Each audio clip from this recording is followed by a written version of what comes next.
Hey, my friend, welcome to the Art of Online Business podcast. My name is Rick Mulready, and I'm an online business coach. I'm an ads expert, and most importantly, I'm a dad. And this show is where we help established online course creators and coaches create more profit, more impact with less hustle. All right, let's get into it. What's up, my friends? Welcome back to the podcast. Thank you, as always, for tuning in today. We are getting into another quick tip episode here in the show. And today I want to talk about bonuses. You know, those things that you add on to your offer or your course or your coaching program or whatever it might be, so that people feel like they're getting additional value in addition to what they're buying, right? And what I want to share with you today is a different way. I want to offer you a different perspective when it comes to bonuses. In fact, I really think that it's time to rethink how you're using bonuses.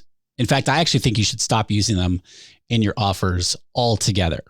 And I want to explain why, okay? Now, this is a topic that's come up quite a bit recently. And this is something that I've thought about in my own business, especially over the past year. Now, with our Accelerator coaching program, it's a 12-month coaching program. There's not bonuses, that we add on to it because we include everything in it. And that's something I want to get into here today. Now, speaking of Accelerator, by the way, we are accepting applications right now. Okay. So Accelerator is a one-on-one coaching, group coaching, and mastermind experience for established course creators, coaches, teacher entrepreneurs, right? And by established, I mean, you're already doing at least $100,000 a year in revenue from your online business, and you're looking to scale. You're looking to create more profit, a bigger impact, all with less hustle. Because, my friend, it is not about working more hours in order to achieve more profit and more impact. Right. So if you're feeling overwhelmed in your business, if you're feeling stuck in your business, you're not really sure what next steps to be taking, what to be doing in the business, what to be focusing on in the business, right? Building out your team, etc. Then I want to invite you to apply. It's application only. Go to rickmulready.com/accelerator.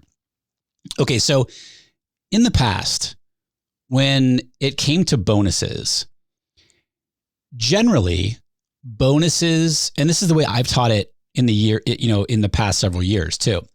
In general, bonuses are usually used to overcome people's objections to joining your course or membership or coaching program.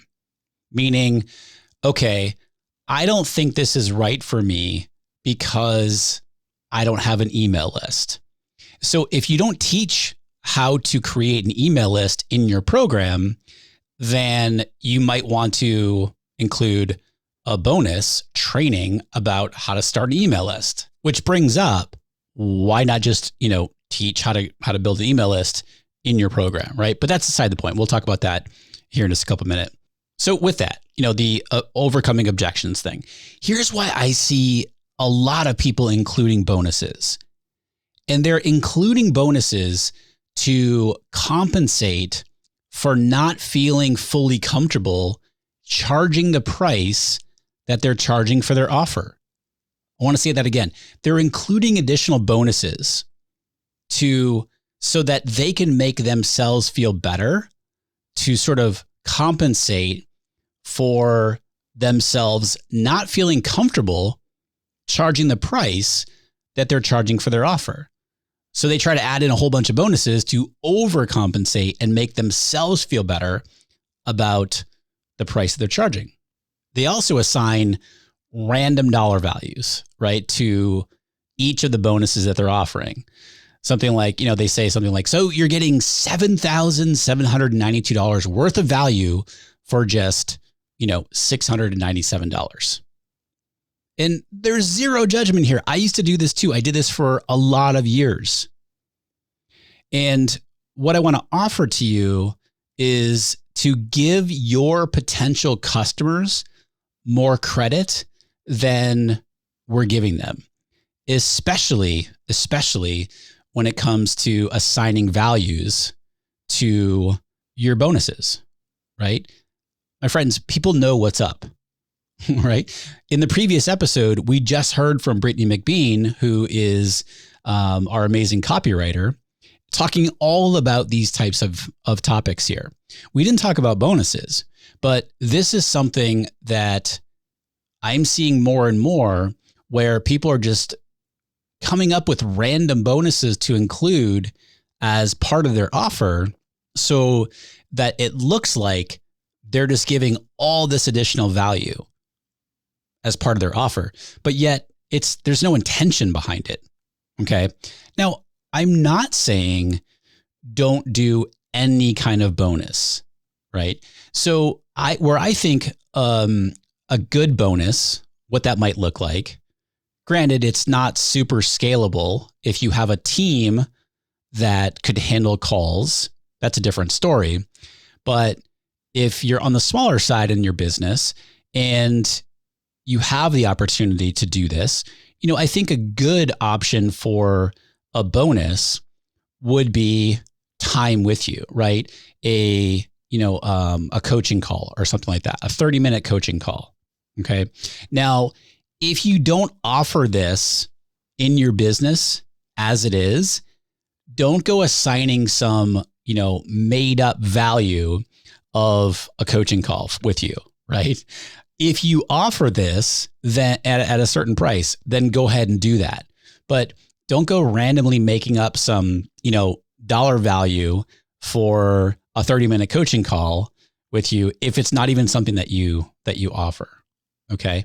Now, that would be, I think, a good use of a bonus. Now, it is and it isn't overcoming an objection. I think if you are offering your time, again, the scalability factor comes in, right? So if you have a larger business and a lot of students coming in, this is not something that you're going to want to be offering. But one-on-one time or an audit or something like that, which your team could handle, that sort of thing could be a very nice additional bonus, right? And so with that, though, I want to sort of bring you up to how I'm thinking about bonuses today and how I'm teaching bonuses. And the question I want to ask you is, do you really need to offer bonuses? Do you really need to offer them? I think that your offer should be able to stand on its own and be amazing in its own right. And your messaging and your copy are the things that should be used to address people's objections that they might have. If you're doing a webinar, use the webinar to address potential objections. Use emails, use your sales page, that sort of thing. Okay. And so this is really where I'm coming at it from a bonuses perspective. I just see too many people throwing in a whole bunch of bonuses without any sort of intention or strategy behind it to cover up, if you will, or to make themselves feel better about the price that they're offering, their course or their coaching program or their membership or whatever it is that they're offering. And so that's what I really want to encourage you to look at.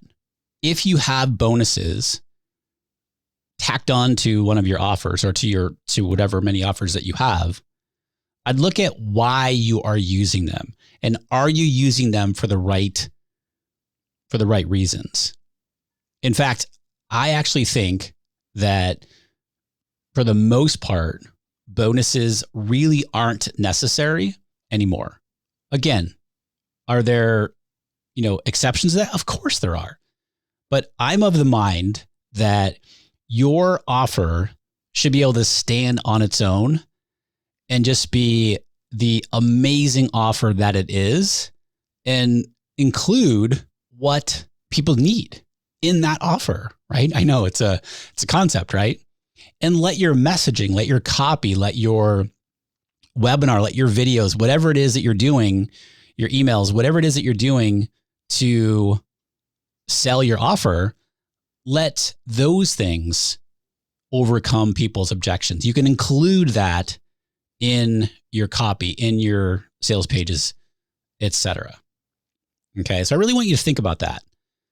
Because again, this is something that I'm thinking about. This is something that we started doing in our business early 2021. So really not that long ago. We're like, you know what? Our offers stand on, by themselves, can stand really strongly on their own.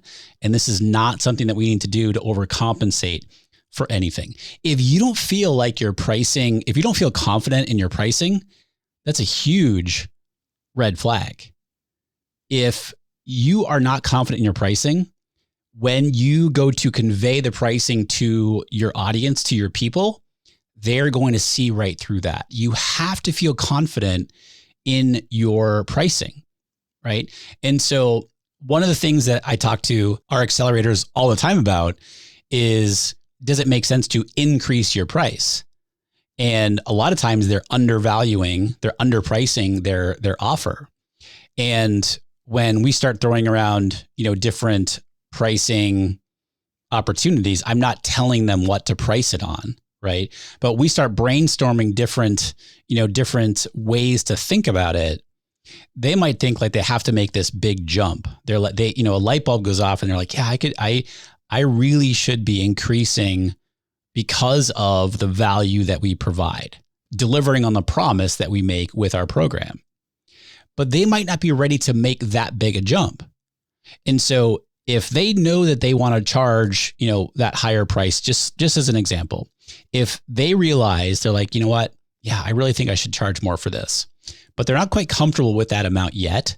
If they try to go right to that amount with that, lack of confidence in being able to communicate that, that's not good, because again, the people that they're selling to are going to see right through that. So that you have to feel comfortable with the pricing. And now it's like, feel comfortable just outside of your comfort zone. That's the best way I think I could describe that right now.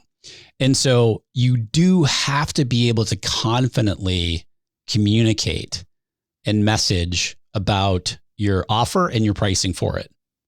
And don't use bonuses to overcompensate for it to make yourself feel better about the pricing. Because again, like I said, I see it all the time. People just start throwing random things in there to offer as bonuses when it doesn't really make a ton of sense on a lot of different levels, right? One of which being, it should probably be included already in the offer, right? And lastly, I also want to add that this came up in a recent conversation on a coaching call. And I'm so glad that this person brought this up. The conversation around pay in full bonuses, right? Incentivizing people to pay in full rather than do the payment plan, right? And having bonuses, offering a bonus or bonuses when people paid in full. And this person, I was so proud of them and so happy that they said this. They said, you know what?